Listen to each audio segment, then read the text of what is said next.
ଗୋଟିଏ ଜଙ୍ଗଲରେ ରହୁଥିଲା ଏକ ଅଣ୍ଡା ଚୋର କାଉ। ଚଢ଼େଇମାନେ ଯେତେବେଳେ ଘରେ ନଥାନ୍ତି କାଉ ତାଙ୍କ ଘରୁ ଅଣ୍ଡା ଚୋରି କରି ଖାଇଦିଏ। ଆଜି ମୁଁ ଅନେକ ଖାଇବା ପାଇଯାଇଛି, ଆଉ କିଛି ଦିନ ମୁଁ ବାହାରକୁ ଯିବିନି। ମୋ ଅଣ୍ଡାର ଖୁବ୍ ଯତ୍ନ ନେବି। ସେ ଚଢ଼େଇ ଯେତେବେଳେ ଘରକୁ ଫେରିଲା ନିଜ ଅଣ୍ଡାକୁ ନ ଦେଖି କାନ୍ଦିଲା। ମୋ ଅଣ୍ଡାକୁ କିଏ ନେଇଗଲା? ସକାଳେ ତ ଏଇଠି ଥିଲା। ସେ ଚଢ଼େଇ ଅନେକ ଜୋରେ କାନ୍ଦୁଥିଲା। ତା କାନ୍ଦ ଶୁଣି ଅନ୍ୟ ଚଢ଼େଇମାନେ ବି ସେଠାକୁ ଚାଲି ଆସିଲେ। କଣ ହେଲା ଭଉଣୀ, ଏମିତି କାନ୍ଦୁଛ କଣ ପାଇଁ? ମୋ ଅଣ୍ଡା, ସକାଳେ ମୋ ଅଣ୍ଡା ଘରେ ଥିଲା, ଫେରିବା ପରେ ଦେଖୁଛି ମୋ ଅଣ୍ଡା ଘରେ ନାହିଁ। ନିଶ୍ଚୟ କିଏ ମୋ ଅଣ୍ଡାକୁ ଚୋରି କରି ନେଇଯାଇଛି। କିଛି ଦିନ ତଳେ ପାରାର ଅଣ୍ଡା ଏମିତି ଚୋରି ହେଇଥିଲା। ଜାଣି ହଉନି କୋଉ ଚୋର ଆମ ଚଢ଼େଇଙ୍କ ଅଣ୍ଡା ଚୋରି କରୁଛି। ଆଜି ପରଠୁ ସମସ୍ତେ ସାବଧାନରେ ନିଜ ଅଣ୍ଡା ରଖ। ଆଜି ମୁଁ କାହା ଅଣ୍ଡା ଚୋରି କରିବି? ଆରେ ହଁ, ମୁଁ ଶୁଣିଛି ଏଇ 2 ଦିନ ତଳେ ମିଟୁ ଅଣ୍ଡା ଦେଇଛି। ଯାଏ ଆଜି ତା ଘରୁ ଅଣ୍ଡା ଚୋରି କରି ଖାଏ। କଥା କଣ? କାଉ ଏମିତି ମିଟୁର ଘରକୁ କାହିଁକି ଅନେଇ ବସିଛି? ଆମ ଜଙ୍ଗଲରେ ଯିଏ ଚଢ଼େଇ ଅଣ୍ଡା ଚୋରି କରୁଛି ସେ କାଉ ନୁହଁ ତ? ମୁଁ ତାର ପଛା କରି ସବୁ ଜାଣିପାରିବି।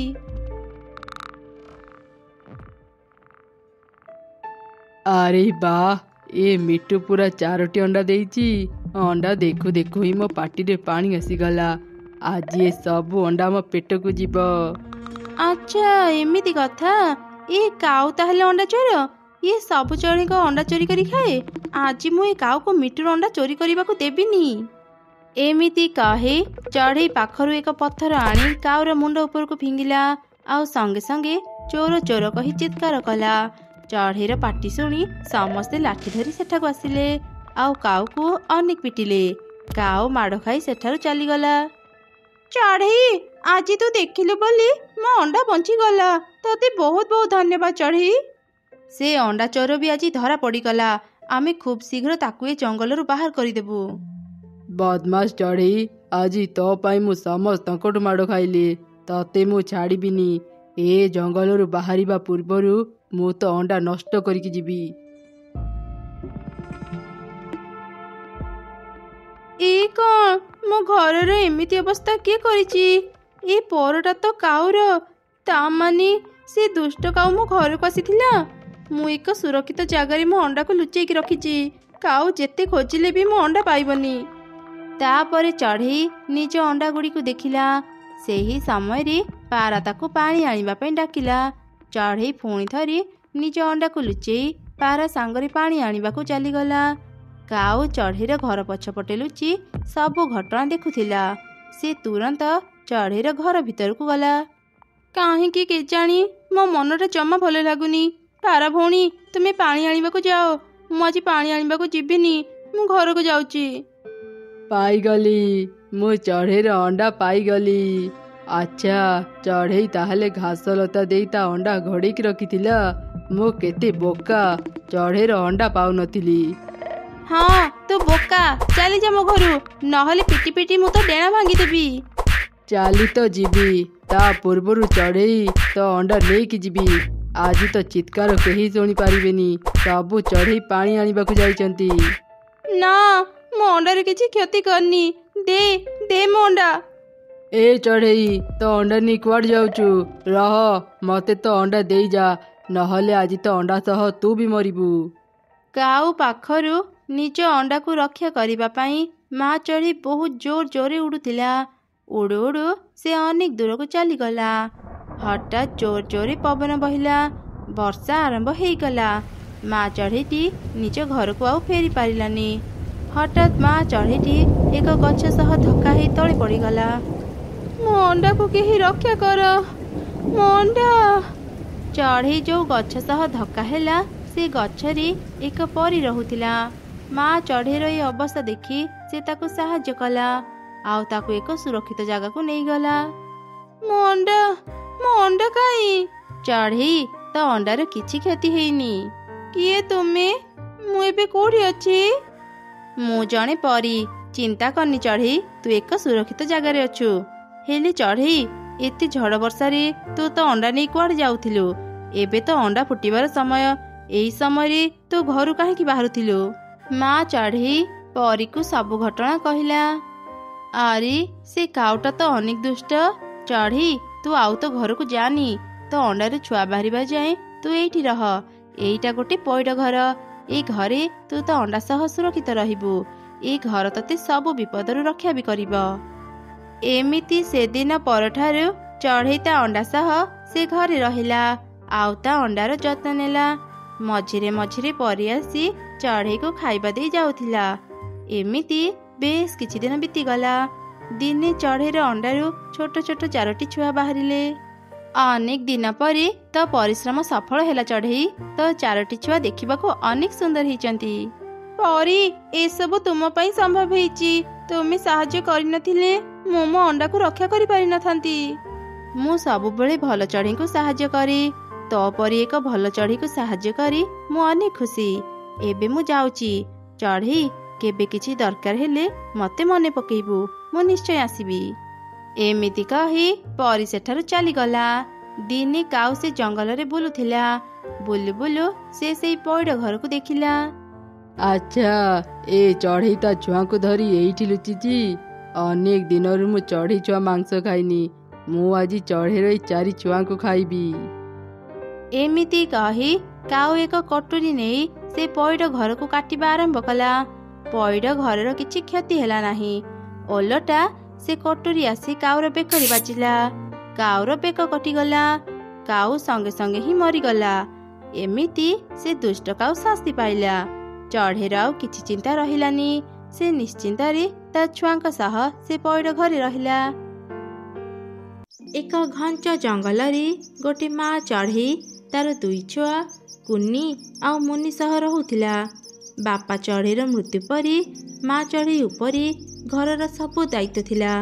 ସେ ବହୁତ ପରିଶ୍ରମ କରି ନିଜ ଘର ଚଳୁଥିଲା। ପାଇଲେ ଖାଉଥିଲେ, ଆଉ ନ ପାଇଲେ ଉପାସରେ ରହିଯାଉଥିଲେ। ମା ତମେ କାମକୁ ଯାଉଛ? ଏହି ନିଅ ତମ ବ୍ୟାଗ। ଆରେ ଝିଅ, ମୁଁ ରୋଷେଇ ସାରି ଦେଇଛି। ଠିକ୍ ସମୟରେ ତୁ ଆଉ ମୁନି ଖାଇନେବ। ଫେରୁ ଫେରୁ ହୁଏ ତମର ଡେରି ହେଇପାରେ। ମା ଜାଣିଛ ମୋ ସାଙ୍ଗର ମା ନା ତା ପାଇଁ କେତେ ସୁନ୍ଦର ଗୋଟେ ନେକଲେସ୍ ଆଣି ଦେଇଛନ୍ତି। ମୋ ପାଇଁ ବି ସେମିତି ଗୋଟେ ଆଣିଦିଅ ନା। ମୁନି ତୋ ସାଙ୍ଗକୁ ମୁଁ ଜାଣିଛି, ସେମାନେ ବହୁତ ଧନୀ। ମା କେତେ କଷ୍ଟ କରି ଘର ଚଳୁଛନ୍ତି। ତୋ ପାଇଁ ଏତେ ଦାମୀ ନେକଲେସ୍ ଆଣିବେ କେମିତି? ଆରେ ମା, ତୋ ବଡ଼ ଭଉଣୀ ଠିକ୍ କହିଛି। ଆମ ଭଳି ଗରିବମାନେ ଏତେ ସଉକ ରଖିବା ଠିକ୍ ନୁହଁ। ବୁଝିଗଲି, ମୋ ଇଚ୍ଛା ତୁମେ କେବେ ବି ପୂରା କରିବନି। ପ୍ରକୃତ କଥା ହେଲା ତୁମେ ମତେ କେବେ ବି ଭଲ ପାଓନି। ସବୁବେଳେ ଦିଦିର ହିଁ କଥା ଶୁଣ। ଏମିତି ରାଗି ମୁନି ବାହାରକୁ ଚାଲିଗଲା। ତାର କଥା ଶୁଣି ତା ମାର ଆଉ ତା ଭଉଣୀର ମନ ଦୁଃଖ ହେଇଗଲା। ହେଲେ ମୁନିର କିଛି ଫରକ ପଡ଼ିଲାନି। ସେ ପ୍ରତ୍ୟେକ ଦିନ ତା ମାକୁ କିଛି ନା କିଛି ଜିନିଷ ଆଣିବାକୁ କହୁଥିଲା, ଆଉ ନ ଆଣିଦେଲେ ବହୁତ କାନ୍ଦୁଥିଲା।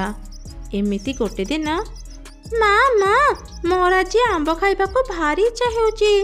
ଆମ ଘର ପାଖରେ ଯେଉଁ କୂଅ ଅଛି ସେ ପାଖରେ ନା ଗୋଟେ ବଡ଼ ଆମ୍ବ ଗଛ ଅଛି। ସେ ଗଛରେ ବହୁତ ଆମ୍ବ ଫଳିଛି। ମୁଁ ଯେତେ ଚେଷ୍ଟା କଲେ ବି ଆମ୍ବ ପାଖକୁ ପହଞ୍ଚି ପାରିଲିନି। ମା ତୁମେ ଏବେ ହିଁ ମୋ ପାଇଁ ସେ ଗଛରୁ ଆମ୍ବ ତୋଳିକି ଆଣିଦିଅ ନା। ମନା କରିବନି, ମତେ ଏବେ ହିଁ ଆମ୍ବ ଆଣିଦିଅ। ଆରେ ମୁନି, ତୁ ଏତେ ଜିଦ୍ କାହିଁକି କରୁଛୁ? ମା ଏବେ କାମକୁ ଯିବେ। ସମୟ କେତେ ହେଲାଣି ତୁ କ'ଣ ଜାଣିପାରୁନୁ? କୁନି ତାକୁ ଆଉ ରାଗନି। ଏମିତିରେ ବି ମୁଁ ତା ପାଇଁ କିଛି ଆଣିପାରୁନି। ଆଜି ମୁଁ ଟିକେ ଡେରିରେ କାମକୁ ଯିବି। ଆରେ ମା, ତୋର ଆମ୍ବ ଖାଇବାକୁ ଇଚ୍ଛା ହେଉଛି ନା? ମୁଁ ଏବେ ହିଁ ତୋ ପାଇଁ ଆମ୍ବ ତୋଳି ଆଣିଦେଉଛି। ତୁ ଏଠି ଅପେକ୍ଷା କରିଥା। ଏମିତି କହି ମା ଚଢ଼େଇଟି ଆମ୍ବ ଗଛ ପାଖକୁ ଗଲା, ଆଉ ସେ ଆମ୍ବ ତୋଳିଲା। ହଠାତ୍ ତାର ପାଦ ଖସିଯିବାରୁ ସେ ସେଇ କୂଅ ଭିତରେ ପଡ଼ିଗଲା। ଏସବୁ ଘଟଣା ଦୂରରୁ ତାର 2 ଛୁଆ ଦେଖୁଥିଲେ। ସେମାନେ ତୁରନ୍ତ କୂଅ ପାଖକୁ ଆସିଲେ। ଏସବୁ କ'ଣ ହେଇଗଲା? ମା ମୋ କଥା ଶୁଣିପାରୁଛ କି ନାହିଁ? ଏସବୁ ମୁନି ତୋ ପାଇଁ ହେଇଛି। ତୁ ଯଦି ଆମ୍ବ ଖାଇବାକୁ ଜିଦ୍ କରିନଥାନ୍ତୁ, ମା କୂଅରେ ପଡ଼ିନଥାନ୍ତେ। ଏବେ ଆମେ ମାକୁ କେମିତି ବାହାର କରିବା? 2 ଭଉଣୀ କାନ୍ଦି କାନ୍ଦି ନିଜ ଘରକୁ ଫେରିଗଲେ। ସେପଟେ କୂଅ ଭିତରେ ପାଣି ନଥିଲା। ସେଠି ଏକ ବଡ଼ ସୁଡ଼ଙ୍ଗ ଥିଲା। ମା ଚଢ଼େଇଟି ସେ ସୁଡ଼ଙ୍ଗ ପାର ହେଲା ପରେ ଏକ ନୂଆ ଜାଗାରେ ପହଞ୍ଚିଲା। ସେ ଜାଗାରେ 3ଟି ବଡ଼ ବଡ଼ ଫଳ ଘର ଥିଲା। ଗୋଟେ ଫଳ ଘରେ ସୁନା ଆଉ ଗୋଟେ ଫଳ ଘରେ ରୂପା, ତୃତୀୟ ଫଳ ଘରେ ହୀରା ଭର୍ତ୍ତି ହେଇଥିଲା। ଏସବୁ ଦୃଶ୍ୟ ଦେଖି ତ ମା ଚଢ଼େଇ ଆଶ୍ଚର୍ଯ୍ୟ ହେଇଗଲା। ହେ ଭଗବାନ, ଏଇଟା କୋଉ ଜାଗା? କୂଅ ଭିତରେ ପଡ଼ି ମୁଁ କୋଉଠିକି ଚାଲି ଆସିଲି? ମୁଁ ଶୁଣିଥିଲି ମୋ ସ୍ୱାମୀଙ୍କ ପୂର୍ବପୁରୁଷମାନେ ବଡ଼ ଜମିଦାର ଥିଲେ। ତାଙ୍କ ପାଖରେ ବହୁତ ସୁନା ରୂପା ହୀରା ଥିଲା। ମୁଁ ସେସବୁ କଥାକୁ ବିଶ୍ୱାସ କରୁନଥିଲି। ଏବେ ଦେଖୁଛି ସେସବୁ ସତ। ନିଶ୍ଚୟ ସେମାନେ ଏଇଠି ତାଙ୍କର ସବୁ ସମ୍ପତ୍ତି ଲୁଚେଇଥିଲେ। ଯାହା ବି ହେଲା ଭଲ ହେଲା। ମୁଁ କିଛି ସୁନା ନେଇ ଘରକୁ ଯାଏ। ଘରେ ମୋ ପାଇଁ 2 ଛୁଆ ଚିନ୍ତା କରୁଥିବେ। ଏମିତି ଚିନ୍ତା କରି ମା ଚଢ଼େଇ କିଛି ସୁନା ରୂପା ଆଉ ହୀରା ଧରି ଘରକୁ ଫେରିଲା। ଆରେ ତମେ 2 ଭଉଣୀ ଏମିତି କାନ୍ଦୁଛ କ'ଣ ପାଇଁ? ଦେଖ, ମୁଁ ଫେରି ଆସିଲି, ଆଉ ସାଙ୍ଗରେ ବହୁତ କିଛି ଆଣିଛି।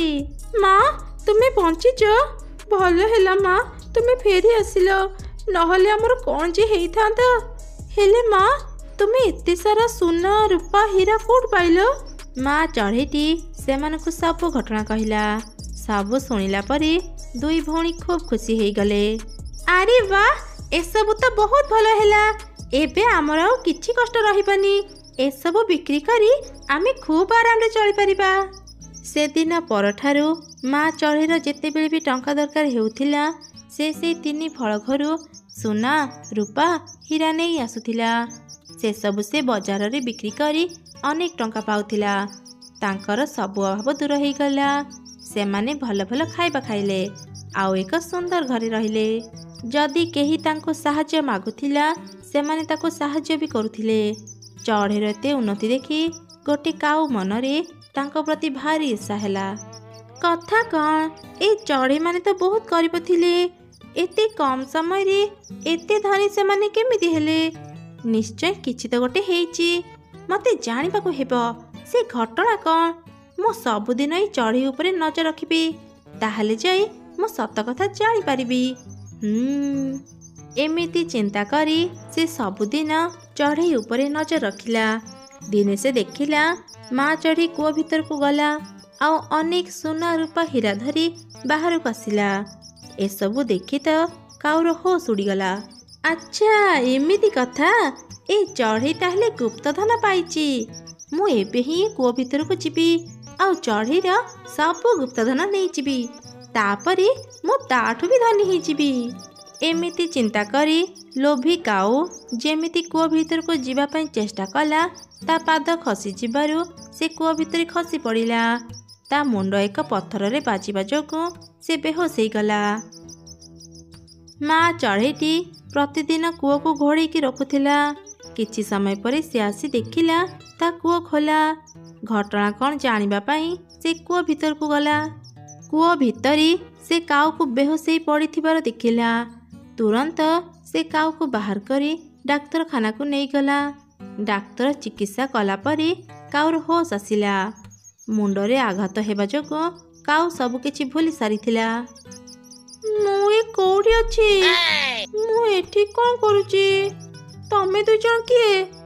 ଆଚ୍ଛା, ମୁଁ କିଏ? ମୋର ତ କିଛି ମନେ ପଡ଼ୁନି। କାଉର ଏପରି କଥା ଶୁଣି ଡାକ୍ତର ଆଉ ମା ଚଢ଼େଇ କ'ଣ କହିବେ କିଛି ବୁଝିପାରିଲେନି।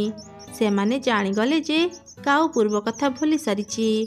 ମା ଚଢ଼େଇ ମନରେ ଚିନ୍ତା କଲା, ଯାହା ହେଲା ଭଲ ହେଲା।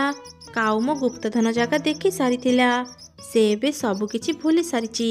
ସେ ନିଜେ ବି ସେ ଜାଗାକୁ ଯିବନି, କି ଆଉ କାହାକୁ ବି ଏକଥା କହିପାରିବନି। ତାପରେ ମା ଚଢ଼େଇ କାଉକୁ ତା ଘରେ ପହଞ୍ଚେଇ ଦେଲା, ଆଉ ଖୁସି ମନରେ ନିଜ ଘରକୁ ଫେରିଗଲା।